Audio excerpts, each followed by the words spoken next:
Spectatorship Theory? Well, it is one of the most famous film theories out there. In simple terms, it's a group of people watching a film is an audience and the individual is the spectator. While watching the film, you are positioned by the creator to take in a specific viewpoint.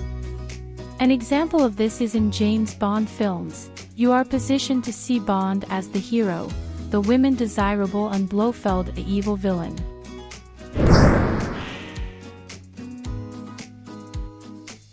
There are two main types of spectator: passive and active.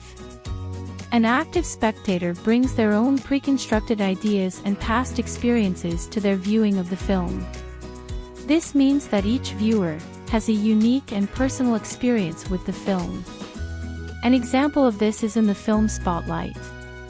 One response to this film may be that of tears, while another may be that of deep contemplation. A passive spectator is not affected by such ideas. Instead, they are willing to accept much wider and broad ideas, such as those in superhero film. Good guys vs bad guys, light versus dark. The simpler ideas are much easier to translate to a larger audience. This is why modern Hollywood tends to create films that favor the passive spectator.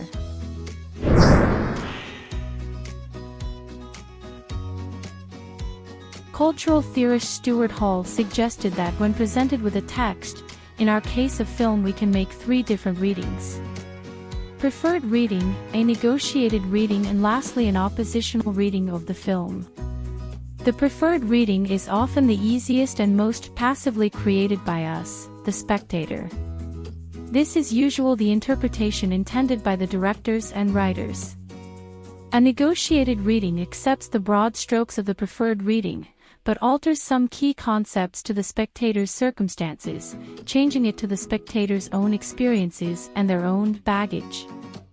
An oppositional reading of a film is when you reject the preferred reading of the film. The spectator may be socially or culturally placed in opposition to the messaging of the film. Importantly, the spectator understands the preferred reading of the film and actively chooses not to agree with it. There is one last type of view a spectator may take away from a film, the aberrant reading.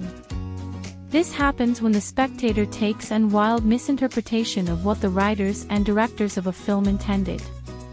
For example, an aberrant reading of Winter's Bone may be that it is actually a film about how poor the health and safety standards are in the meth industry, and how the workers who produce the products and work in the likely to explode labs should unionize.